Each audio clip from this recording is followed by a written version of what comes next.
सभी भगवत प्रेमी सज्जनों को मैं हृदय से नमन करता हूँ। और आज एक ऐसे महत्वपूर्ण, अति प्राचीन और पुण्य प्रदायक धाम के दर्शनों के लिए आपको ले चलता हूँ, जिसका नाम है 64 भैरव दर्शन। देवराज सभ्यमान पावनांग्रे पंकजम व्यालियज्ञ सूत्रमिन्दु शेखरं कृपाकरं नारदादि योगी वृंद वंदितं दिगंबरं काशिकापुराधिनाथ काल भैरवं भजे। काशिकापुराधिनाथ काल भैरवं भजे। तो सन 2025 के अंतिम दिवस अर्थात 31 दिसंबर 2025 को श्रीनगर गढ़वाल से अपने पड़ोसी श्रद्धालु भक्तगणों, जिनमें श्री बीरेंद्र सिंह रावत जी, श्रीमती भागेश्वरी रावत उर्फ बबली रावत, श्रीमती कांता देवी भंडारी, श्रीमती पूर्णी देवी भट्ट और मैं स्वयं सम प्रसाद भट्ट स्नेहिल सहित प्रातः 6:15 बजे कार से प्रस्थान कर रुद्रप्रयाग होकर प्रभु कोटेश्वर महादेव मोटर मार्ग पर आगे बढ़ते हुए लगभग 33 धन 17 बराबर 50 किलोमीटर दूर धारकोट के समीप मोटर मार्ग ऑब्लिक स्टेशन पहुंचकर वहां पर वाहन खड़ा करने के पश्चात लगभग 3 किलोमीटर के उतराई वाले पैदल पथ से धारकोट गांव के बीचों बीच से निरोली गांव, जो कि सती व पंत आदि परिवारों का निवास स्थान है, के ऊपरली छोर के फुटपाथ से पूर्वाह्न 9:45 पर पावन देव दर्शन हेतु पहुँचे। इस भैरव धाम की परिधि में व्याप्त विभिन्न देवस्थलों के दर्शन पूजन पश्चात देवाशीष प्राप्त करके वापसी में कोटेश्वर के समीप भगवान श्री उमरा नारायण के शुभ दर्शनों का पुण्य लाभ प्राप्त करते हुए हम सायं 4:30 बजे अपने आवासीय स्थल श्रीनगर आंचल दुग्ध डेयरी पराग पहुंचे। 64 भैरव धाम को देखने का प्रथम बार पावन शुभ अवसर प्राप्त हुआ। यहाँ पर 64 भैरव देवों के साथ साथ अन्योन्य विभिन्न देवी देवताओं के अनेकानेक स्वरूपों के पावन शुभ दर्शन एकदम खड़ी चट्टान के मध्य प्राकृतिक रूप से बनी गुफाओं के अंदर लगभग 2 से 2.25 किलोमीटर की परिधि, जो कि संपूर्ण परिक्रमा पथ के आधार पर लगभग 15 से 20 हेक्टेयर क्षेत्रफल में फैला हुआ है, व्याप्त है, में प्राप्त करने का भक्तों को परम सौभाग्य प्राप्त होता है। यहाँ पर प्राचीन काल से स्थापित देवी देवताओं के अद्वितीय व अलौकिक तथा अद्भुत प्राचीन पाषाण निर्मित व कुछ आधुनिक सुंदरतम मूर्तियों के दर्शन प्राप्त होते हैं। यह संपूर्ण देव क्षेत्र 84 कोस परिक्रमा पथ के नाम से जाना जाता है। इस परिक्रमा पथ से ही इस महातीर्थ को पहुंचने का क्रम सुनिर्धारित होता है, जो रुद्रप्रयाग बद्रीनाथ मोटर मार्ग के मध्य स्थित रतोड़ा के कुछ आगे एक छोटे से कस्बे घोलतीर की ओर से आने वाले पैदल मार्ग से अलकनंदा नदी पुल पार कर आगे बढ़ते हुए लगभग 2.5 से 3 किलोमीटर की दूरी पर प्रथम तो 2 बड़े बड़े द्वार मिलते हैं। इनमें नीचे की ओर का प्रवेश और ऊपर की ओर का द्वार निकास है। मंदिर जाने हेतु नीचे नदी की ओर प्रवेश द्वार से आगे बढ़ते हुए मां सरस्वती का पवित्रतम स्थल मिलता है। इस स्थान पर मां शारदा की सुंदरतम मूर्ति दर्शन के साथ वहां स्थित भैरवनाथ की मूर्तियों में उनके 31 रूपों के पावन शुभ दर्शन करने का सौभाग्य मिलता है। मां शारदा के साथ रहने वाले भैरव को ज्ञान भैरव के नाम से जाना जाता है। इसके बाद नदी तट की ओर बढ़कर भैरवनाथ के मुख्य मंदिर स्थल के पावन शुभ दर्शन किए जा सकते हैं। यहाँ पर विशाल सभा मंडप भी बना हुआ है। यही मुख्य पूजा अर्चना का स्थान भी है। इसकी तलहटी में 12 ज्योतिर्लिंगों के दर्शन व उनके मध्य में प्रभु बैकुंठवासी श्री हरिविष्णु जी मां लक्ष्मी सहित शेष सैया में विराजमान हैं।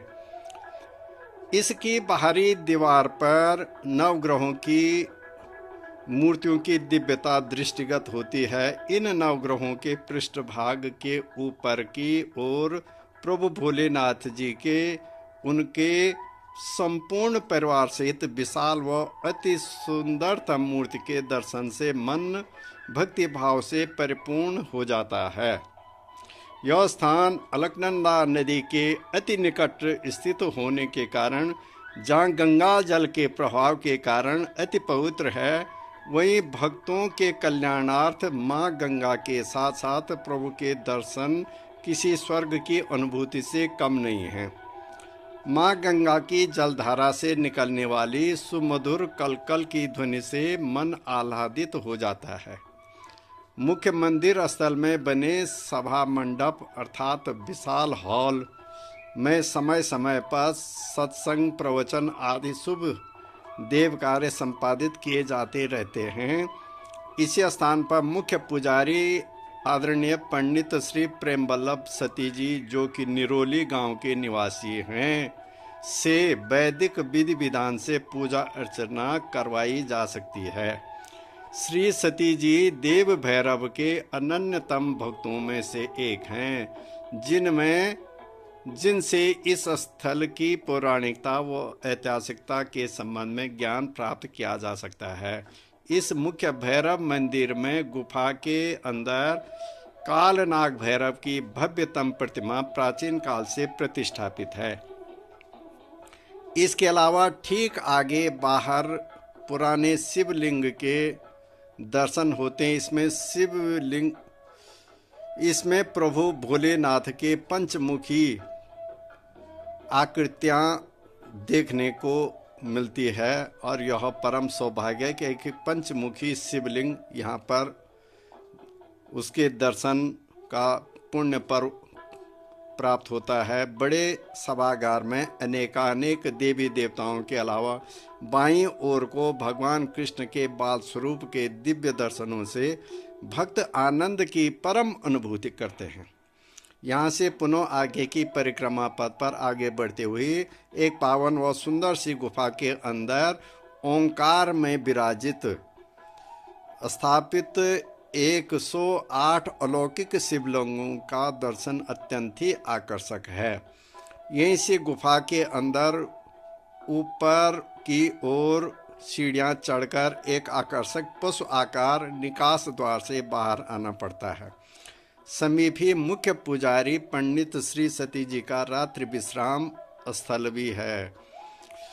इसके साथ ही भवन में यहाँ पर आने वाले श्रद्धालु भक्तगणों, जो कि यहाँ रहकर कोई देव कार्य और भक्ति करना चाहते हैं, उनके विश्राम आवास के लिए भी आधुनिक सुविधाओं से परिपूर्ण विश्राम स्थल व आवास गृह प्रभु भैरवनाथ के दानदाताओं द्वारा पंडित श्री सती जी की प्रेरणा से बनवाए गए हैं।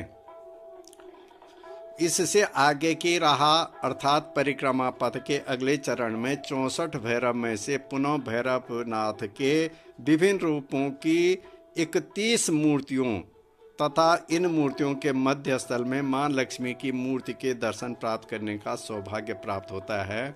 यह स्थान अधिकांश त्रिभुजाकार तथा इसका यज्ञ कुंड भी त्रिभुजाकार ही है।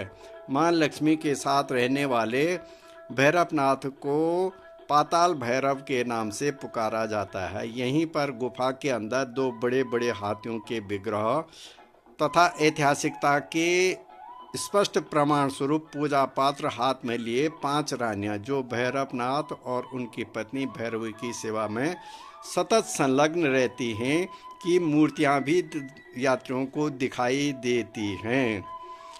गुफा में लगभग 4 मीटर की दूरी पर मां पाताल भैरवी की प्रतिमा स्थापित है, जिनके दर्शन प्राप्त कर भक्तगण अपने हर प्रकार के दुख दर्द से छुटकारा पा सकते हैं।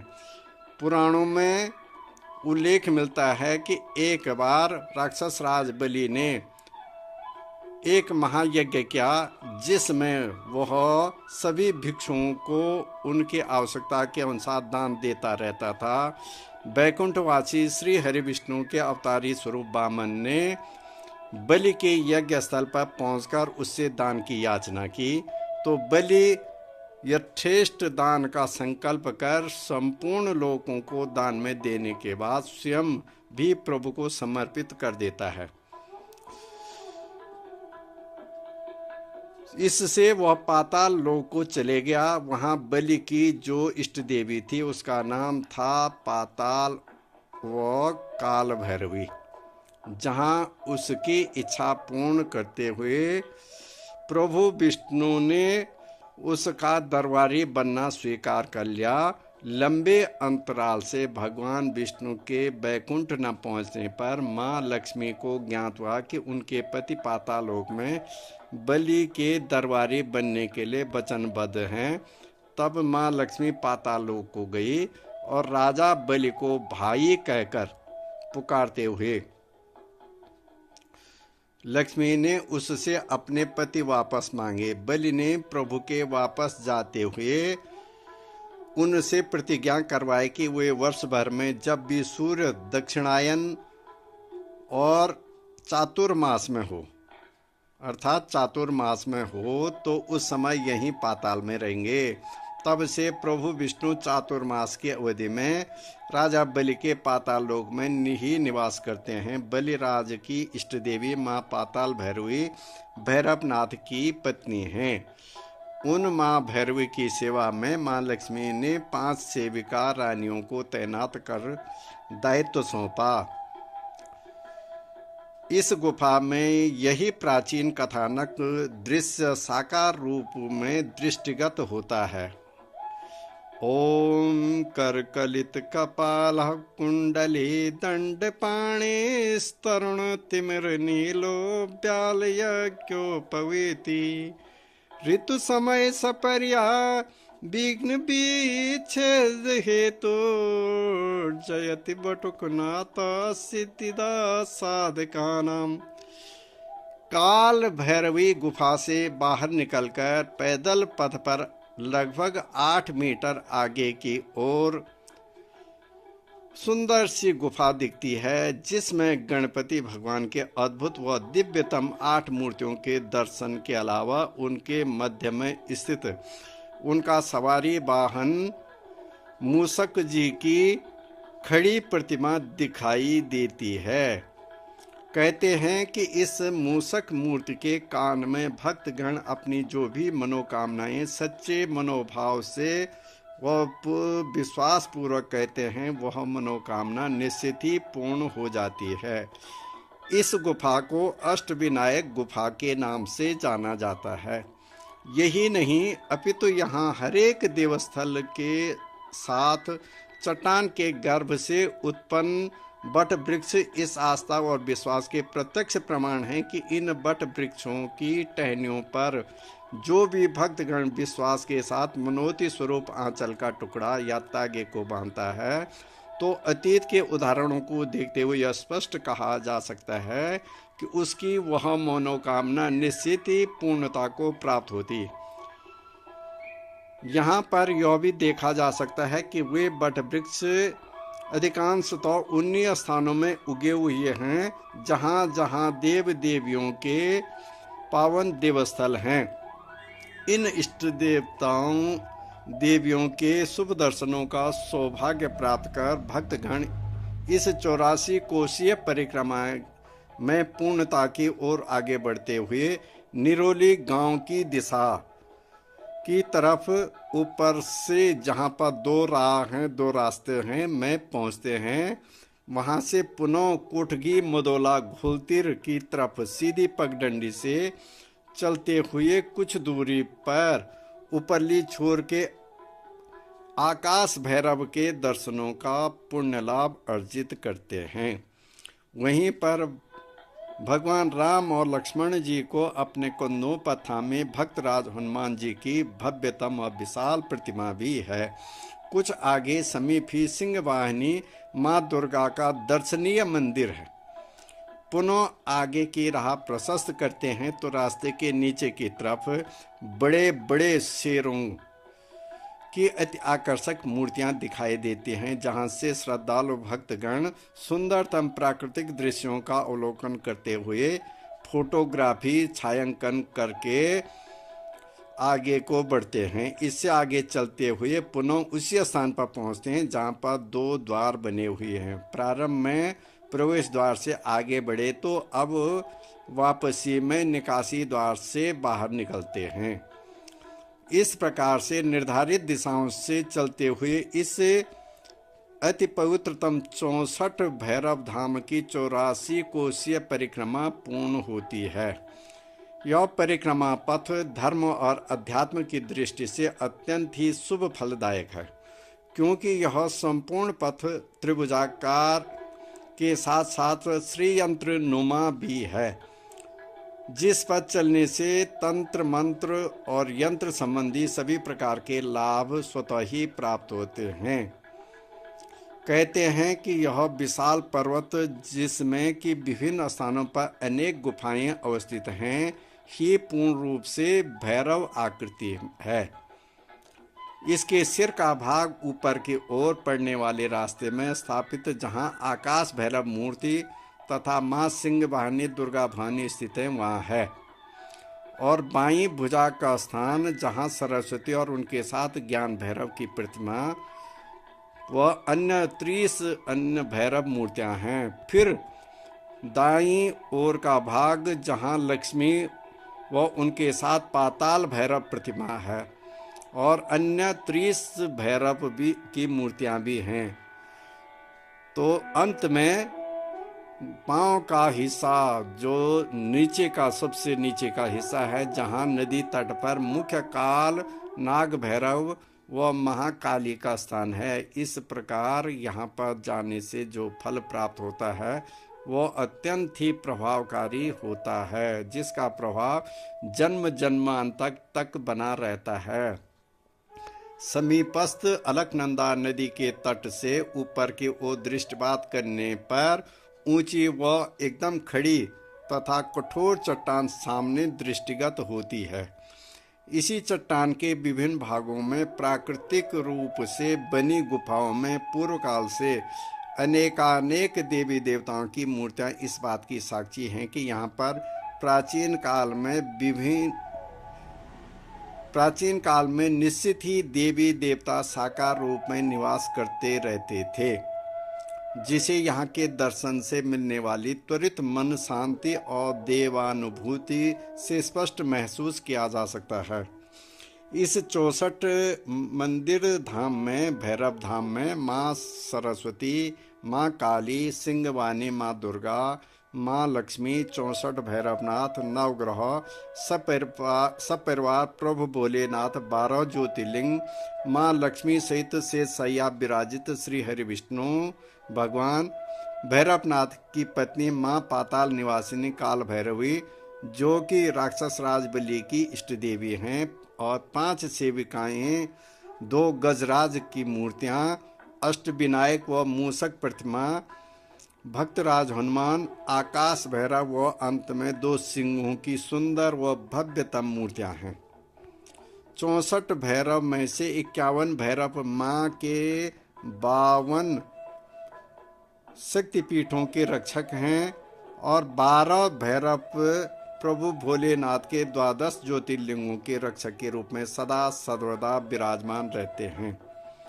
इस तरह से 64 भैरवों के स्थानों का शास्त्रों में उल्लेख मिलता है, जो इस धाम में 51 माँ सरस्वती के स्थान पर और 51 माँ लक्ष्मी के स्थान पर और एक माँ काली के साथ कालनाग भैरव के नाम में रूप में और अंतिम व 64वां भैरव माँ दुर्गा के साथ आकाश भैरव के नाम से सुस्थापित है। कैलाशवासी शिव के गण हो, गणों में श्रेष्ठ शिव के तुम ही हो। माता प्रभु की दक्षिण काली, काशी का कुतवाल कहते तुम ही को। प्रभु जी तुम्हारी स्वान सवारी, अरि दुर्जनों के नासी हो तुम ही। भक्तों के रक्षक, काले के भक्षक, प्रभु सर्व कष्ट हरता हो तुम ही। दुख दर्द हरता, खुशहाल करता, जो ध्यान धरता प्रभु प्रात शाम। जिस रूप ध्यावे उस रूप पावे, स्वीकार प्रभु को पुष्प चढ़ावे, स्वीकार प्रभु को पुष्प चढ़ावे। वहाँ पर प्राचीन काल से प्राकृतिक रूप से निर्मित गुफा स्थित देवस्थलों को समय समय पर यहाँ के उन भक्तों द्वारा नव निर्माण का सजाया व संवारा गया, जिनकी एक छोटी सी आराधना से प्रसन्न होकर प्रभु भैरवनाथ द्वारा उनकी मनोकामना आसानी से पूर्ण कर दी गई है। उन्होंने स्वयं तो निर्माण कार्य करवाया ही, साथ ही अन्य भक्तों को भी इस कार्य हेतु सद्प्रेरणा प्रदान की। इस परिक्रमा मार्ग पर कदम कदम पर भैरवनाथ के पावन अस्त्र त्रिशूल अधिकांशतः रास्ते के दोनों ओर लगाए गए हैं, जो इस राह में मार्गदर्शक का काम भी करते हैं। इन त्रिशूलों की संख्या भी 64 ही बताई जाती है। यह सब कार्य इस धाम के मुख्य पुजारी पंडित प्रेम बल्लभ सती जी के आशीर्वाद व मार्गदर्शन तथा सद्प्रेरणा से ही सुसंचालित हो रहे हैं। कहते हैं ये अपनी उम्र के 15 वर्ष की आयु में यहाँ पर देव पूजा अर्चना में संलग्न हो गए थे। कई बार इन्होंने अपने परिवार जो दूरस्थ शहरों में रहते हैं के साथ जाने का मन बनाया, परंतु भैरवनाथ ने उन्हें अब इसी धाम में रहने और पूजा अर्चना के लिए कभी प्रत्यक्ष व कभी अप्रत्यक्ष रूप से आभास कराया कि ताकि वो वहीं पर रहें। इनकी भक्ति व आराधना को देखते हुए प्रभु भैरवनाथ की इनके ऊपर असीम कृपा दृष्टि है। वर्तमान में श्री सती जी अपनी आयु की चौथी अवस्था के समीप हैं। भैरवनाथ की उत्पत्ति के संबंध में शास्त्रों में जो उल्लेख मिलता है वह इस प्रकार है। एक बार श्रेष्ठता संबंधी संवाद के दौरान ब्रह्मा और विष्णु इन दो देवों के मध्य एक विशाल व अत्यंत ज्योतिर्मय लिंगाकार शिला आकृति प्रकट हुई, जिससे दोनों देव आश्चर्यचकित हो गए और आपस में एक दूसरे की श्रेष्ठता सिद्ध करने के उद्देश्य से उस पत्थर शिला का पूरा पता लगाने के लिए सहमत हुए। ब्रह्मदेव तो ऊपरले सिर की भाग को ओर गए तो विष्णुदेव नीचे चरण भाग की तरफ लिंग के अंतिम भाग का पता लगाने गए। लंबे अंतराल के पश्चात जब कुछ भी पता नहीं लग पाया तो विष्णु भगवान वापस आ गए।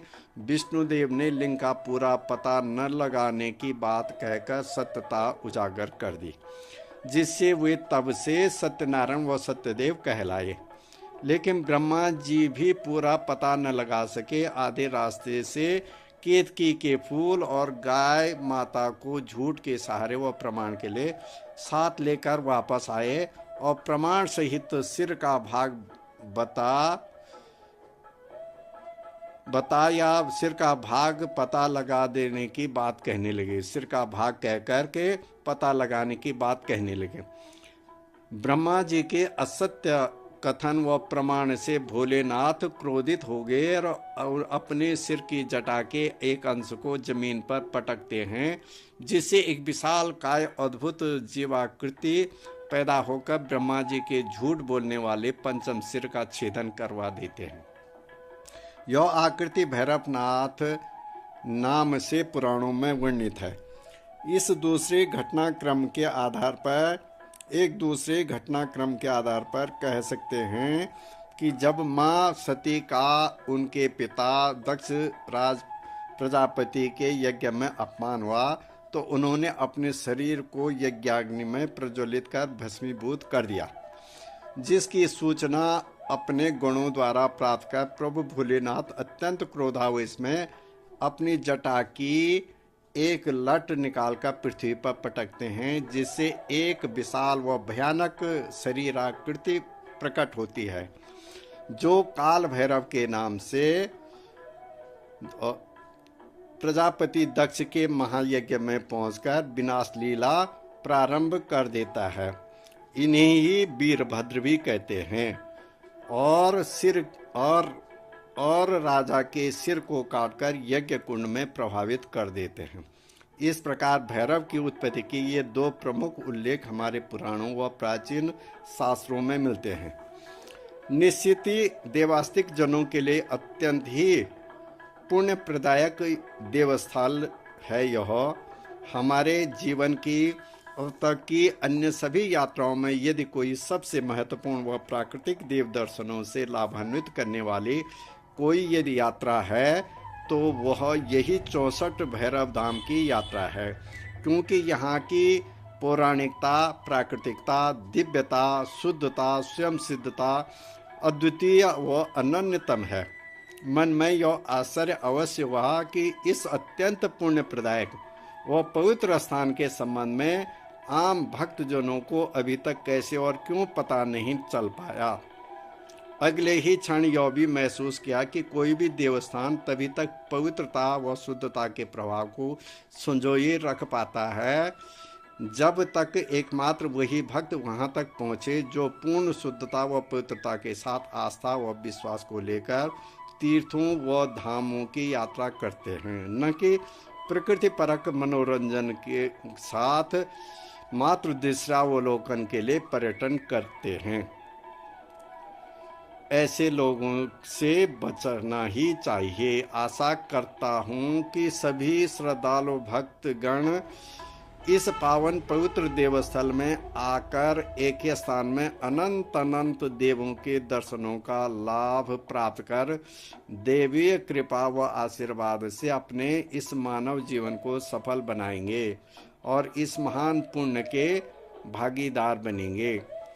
इस अलौकिक देव भूमि में पहुंचने के लिए ऋषिकेश बद्रीनाथ मोटर मार्ग के मध्य रुद्रप्रयाग जिला मुख्यालय, जहां से एक मोटर मार्ग केदारनाथ मंदिर को और दूसरा मोटर मार्ग बद्रीनाथ मंदिर को जाता है, तक आ करके फिर वहां से नागनाथ पोखरी मोटर मार्ग पर लगभग 600 मीटर आगे तक सवारी वाहन द्वारा चलने के बाद फिर कोटेश्वर महादेव के मंदिर को जाने वाले मोटर मार्ग पर आगे बढ़ना पड़ता है।